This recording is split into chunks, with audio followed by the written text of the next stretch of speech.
hainbat iradokizuna adirazi beharrean daude. Lehenengoa, ikastola entitatea itxuratu duen jatorrizko diskurtsoa edo profilarekiko koherentzia mantendu behar du.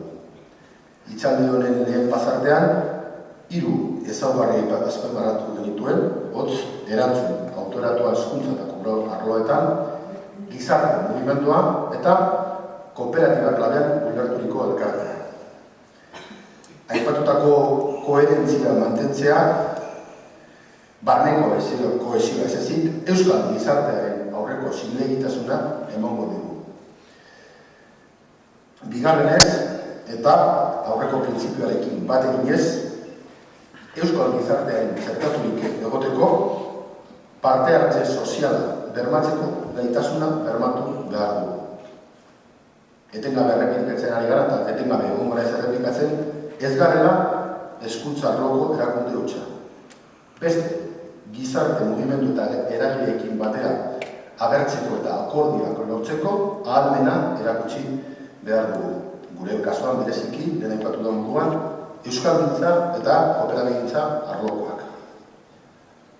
Hau da, aliatu nagusi batzuk esparru hauetatik sortu behar dira.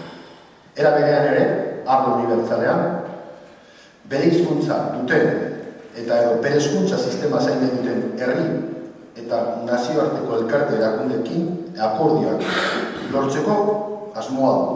Behintzat horrela jasota daukagu gure plan integralean. Bereziki, Europako Batasunaren esparruan, bereziki arretan ipiniz.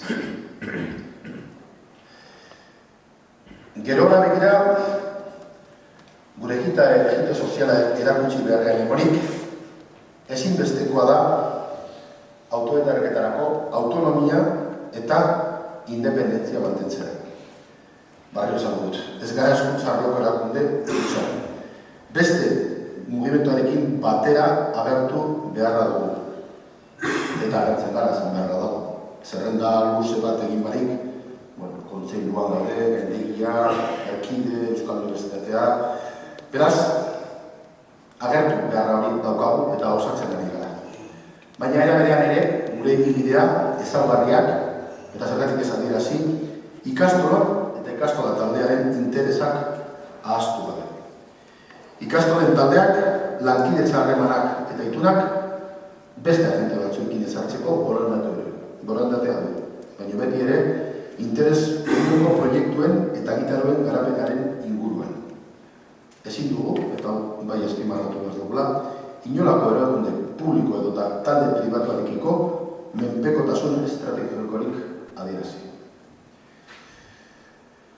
Sozialki, barne kohesioa eta sozial eraginkortasuna mantentzeko zerbitzu publikoen inguruan definizio berritua adierazten duen diskurtso intelektualki indartsua sortu behar du. Gure plan integralean adierazten dugun moduan, egungo eredu publiko estatal administrabistaren alternatiba diseinatu nahi dugu. Hezkuntzaren herri zerbitzuaren kontzeptuan oinarrituta. Eta honik, ere baitan gutxienez gure ustez, 2 ezaugarri bildu behar ditu. Alde batetik, hezkuntzaren definizio jakin bat, herrienurako gizarte kudeaketaren garea, ondoko baldintza bete behar duena. Alde batetik, herritar guztien hezkuntza eskubidea bermatua izan behar da, eta horri lotuta hezkuntza baliabideen banaketa ekitatibo izatea, batez ere jarraiko arlo hauetan egiten den ekarpenen arabera. Aukera berdintasuna, berrikuntza eta euskal hezkuntza eta kulturaren normalizazioa. Irekitasuna, ezbazterretzailea eta integrazioa. Gizarte kohesioa, integrazioa eta aukera konpentsatzaile sustatu behar ditu. Baliabide gutxien dituen gurasoekin tratamendu berezia eta ikastolen mota guztiak onartu eta integratzen duela. Hirugarrenez, logikoki, demokratikoki kudeatuta, ikastetxeen hezkuntza proiektuaren jabea hezkuntza komunitateak osoa izan behar baldin badu, haien kudeaketa partaidetzan eta demokrazian oinarritu behar dugu. Elebitasuna reala eta eleaniztasuna bermatu derrigorrezko eskolaratze prozesua bukatzerakoan elebitasun erreala bermatu da. Nola ez, euskal kurrikuluna bermatuko dituena. Askotariko ideologia pluralismoa akonfesionala. Eskola baten irekitasuna eta aberastasuna ideologia desberdin integrazioan du adierazle garrantzitsuetako bat. Ikastetxeen autonomia. Ikastetxe guztiek autonomia izan behar dute bere jarduera.